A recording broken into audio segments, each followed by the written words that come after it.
सीखी है? वो सीखी है पार्ले जी के बिस्किट पैकेट से।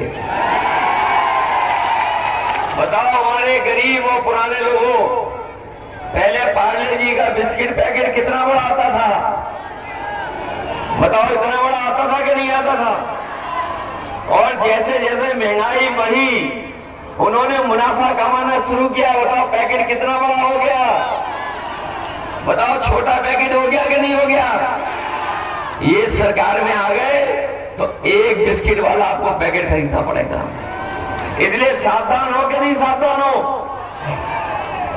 समाजवादियों ने दिया था इतना बड़ा लैपटॉप, जो नौजवान पढ़े लिखे होंगे वो जानते होंगे। जब समाजवादी सरकार थी तो हम लोगों ने इतना बड़ा लैपटॉप दिया था। ये लैपटॉप नहीं दे पाए, इन्होंने क्या दिया? इतना सा दिया कुछ, और उसको चलाते रहो, घिसते रहो उंगलियां, तो वो चलता ही नहीं है। बताओ रद्दी दिया कि नहीं दिया?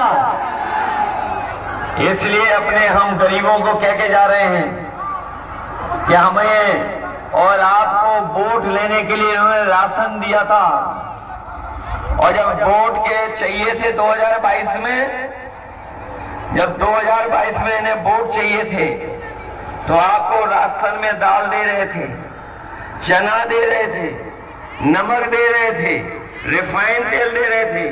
बताओ हमारी गरीब माता बहनें आजकल क्या दे रहे हैं राशन में? बताओ राशन में क्या दे रहे हैं आपको? राशन बर्बाद कर दिया कि नहीं करवा दिया? हमारे गरीब भर पेट खाना भी नहीं खा पा रहा परिवार। इंडिया गठबंधन ने तय किया है कि राशन की मात्रा बढ़ा देंगे, दुगना कर देंगे, और जिस तरीके से संपन्न लोग, बड़े लोग बाजार से पैकेट का आटा खरीद के खा रहे हैं, जो गुणवत्ता में भी अच्छा है, पौष्टिक भी है, स्वास्थ्य को भी अच्छा रखता है, इंडिया गठबंधन सरकार बनने के बाद हम लोग पौष्टिक पैकेट का आटा और राशन बढ़ा करके आपको डाटा भी फ्री देने का काम करेंगे। ये राशन इसलिए बढ़ा रहे हैं जिससे गरीबों को भरपेट खाना मिल जाए, और पौष्टिक आटा इसलिए दे रहे हैं क्योंकि हमारा गरीबों का स्वास्थ्य भी बेहतर हो, और डाटा इसलिए क्योंकि बिना डाटा के आजकल कोई जानकारी हासिल नहीं होती है। आजकल आटा राशन के साथ साथ डाटा की भी जरूरी है, डाटा भी जरूरी है, इसलिए डाटा भी फ्री देंगे। और अपने किसान भाइयों को कह के जा रहे हैं, इन बीजेपी वालों ने तो बड़े बड़े लोगों का कर्ज माफ कर दिया, बड़े बड़े उद्योगपतियों का कर्ज माफ कर दिया, और इतनी बड़ी गिनती का कर्ज माफ किया कि हम लोग हिसाब किताब ही नहीं लगा सकते।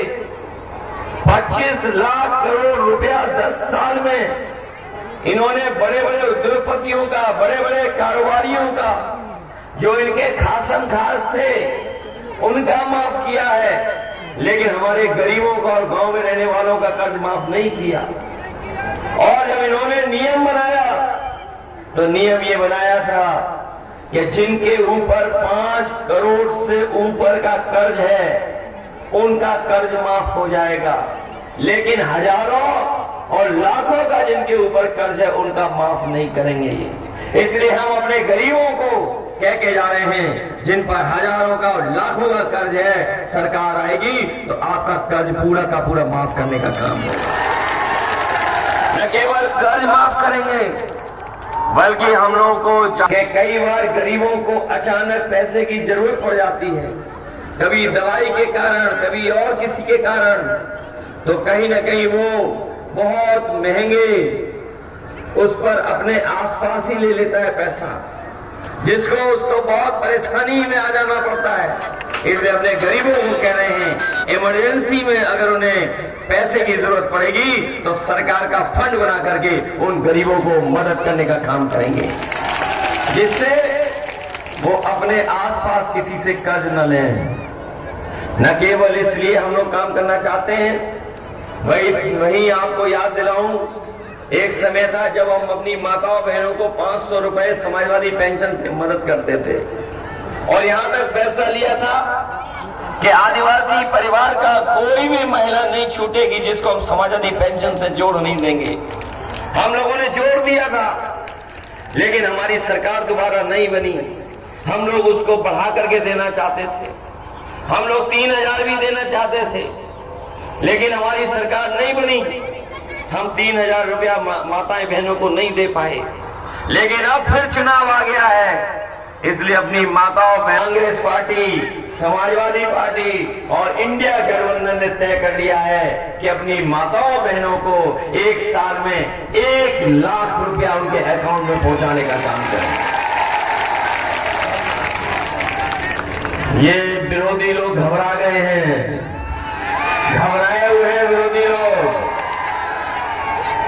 और विरोधी लोग घबराए इसलिए उनकी भाषा बदल गई है। हमारे साथी जानते होंगे, समाजवादी साथी, जब विद्याधन शुरू हुई थी योजना तो नेताजी ने मिर्जापुर और सोनभद्र से शुरू की थी। यही की बेटियों को विद्याधन देने का काम किया था।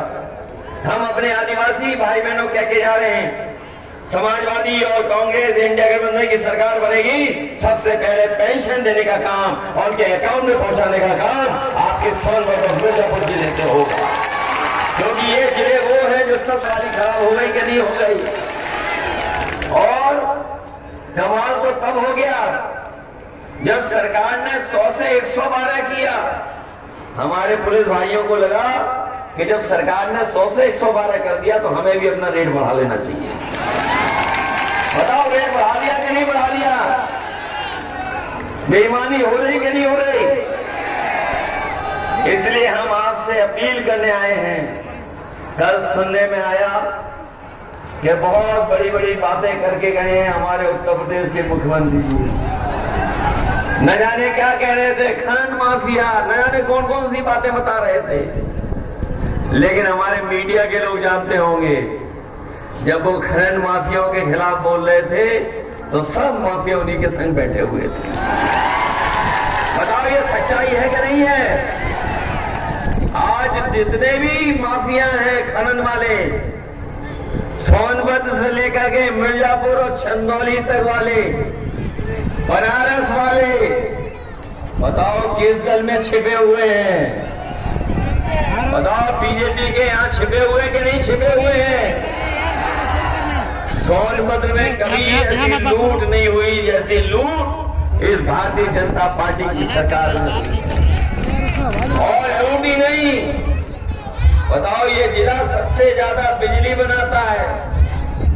हमारे तमाम लोगों को सबसे ज्यादा बिल देना पड़ रहा है। बिजली बनाई नहीं, बिल ज्यादा ले रहे हैं। और जो सुविधाएं दी थी वो सब खत्म कर दी। अस्पताल बनना शुरू हुआ था, वो अभी तक पूरा नहीं हुआ। यहाँ के गरीबों के खेतों तक पानी पहुंच जाए, करहेल परियोजना को हम लोगों ने पूरा पैसा देने का काम किया था। बजट भी दे दिया था जिससे हमारे गरीबों के खेतों तक पानी पहुंच जाए, पीने से लेकर के खेत तक। लेकिन इस सरकार ने उस योजना को भी रोक दिया। हम अपने तमाम लोगों को भरोसा दिला के जा रहे हैं कि जिस तरीके से करहेल परियोजना को हम लोगों ने शुरू किया था, आने वाले समय में सरकार बनेगी, आपकी वो भी योजना पूरी करने का काम करेंगे।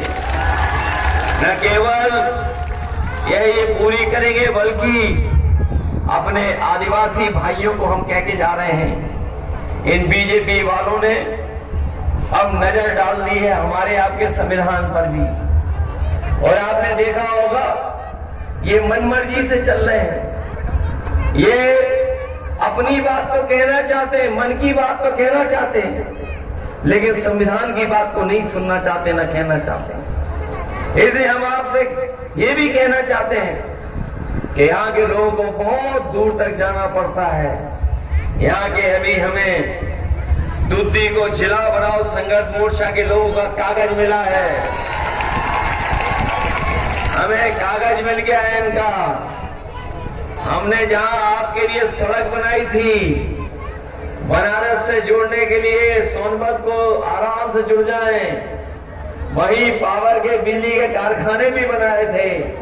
और एक बार तो मैंने ये भी कहा था कि समाजवादियों की सरकार अगर 22 में बन जाएगी तो आपको जिलाधिकारी के घर पर नहीं आना पड़ेगा।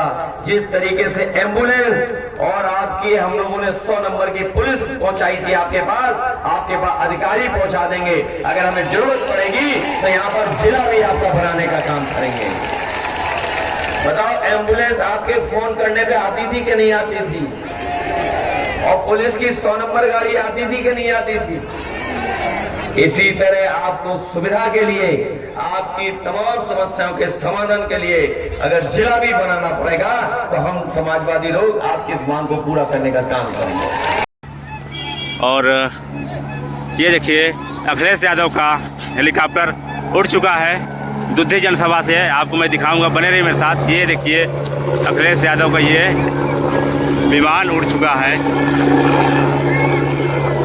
ये देखिए,